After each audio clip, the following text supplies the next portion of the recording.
വചനമൊഴി August 8. വചനഭാഗം 1 കോരിന്തോസ് 15:1-11, യോഹന്നാന്റെ സുവിശേഷം 20:19-29. വിശുദ്ധ യോഹന്നാൻ അറിയിച്ച നമ്മുടെ കർത്താവ് ഈശോ മിശിഹായുടെ പരിശുദ്ധ സുവിശേഷം. ആഴ്ചയുടെ ആദ്യ ദിവസമായ അന്ന് വൈകിട്ട് ശിഷ്യന്മാർ യഹൂദരെ ഭയന്ന് കതകടച്ചിരിക്കെ ഈശോ വന്ന് അവരുടെ മധ്യേ നിന്ന് അവരോട് പറഞ്ഞു, നിങ്ങൾക്ക് സമാധാനം. ഇപ്രകാരം പറഞ്ഞുകൊണ്ട് അവൻ തൻ്റെ കൈകളും വിലാവും അവരെ കാണിച്ചു. കർത്താവിനെ കണ്ട് ശിഷ്യന്മാർ സന്തോഷിച്ചു. ഈശോ വീണ്ടും അവരോട് പറഞ്ഞു, നിങ്ങൾക്ക് സമാധാനം. പിതാവ് എന്നെ അയച്ചതുപോലെ ഞാനും നിങ്ങളെ അയക്കുന്നു. ഇത് പറഞ്ഞിട്ട് അവരുടെ മേൽ നിശ്വസിച്ചുകൊണ്ട് അവരോട് അരുൾ ചെയ്തു, നിങ്ങൾ പരിശുദ്ധാത്മാവിനെ സ്വീകരിക്കുവിൻ. നിങ്ങൾ ആരുടെ പാപങ്ങൾ ക്ഷമിക്കുന്നുവോ അവ അവരോട് ക്ഷമിക്കപ്പെട്ടിരിക്കും. നിങ്ങൾ ആരുടെ പാപങ്ങൾ ബന്ധിക്കുന്നുവോ അവ ബന്ധിക്കപ്പെട്ടുമിരിക്കും. 12 പേരിൽ ഒരുവനും ദീദിമോസ് എന്ന് വിളിക്കപ്പെടുന്നവനുമായ തോമ ഈശോ വന്നപ്പോൾ അവരോടുകൂടെ ഉണ്ടായിരുന്നില്ല.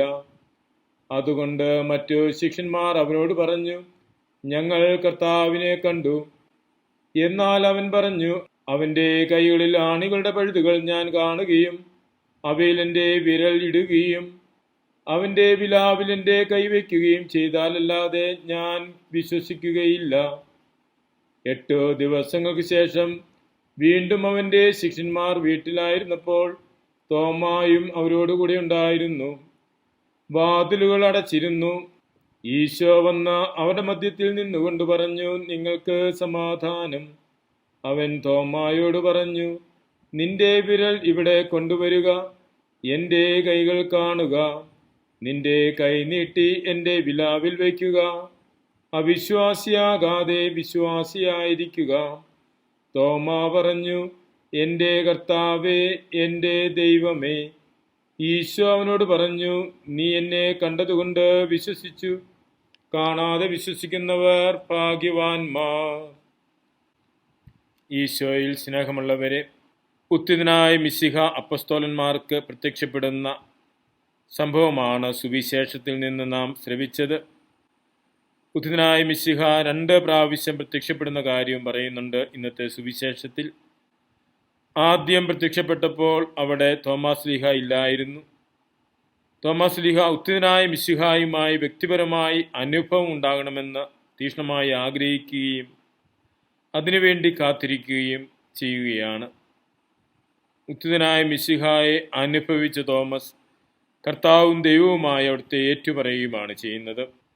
തോമാസ് ലീഹായിലൂടെ മിശിഹാനുഭവം ലഭിച്ച നമുക്കും നമ്മുടെ അനുദിന ജീവിതത്തിൽ ഈശോ കർത്താവും ദൈവവുമായി ഏറ്റുപറയുന്നതിനും തോമാസ് ലീഹായിലൂടെ കൈമാറിക്കിട്ടിയ വിശ്വാസം തീക്ഷ്ണതയോടെ ജീവിക്കുന്നതിനും കൈമാറുന്നതിനും സാധിക്കണം.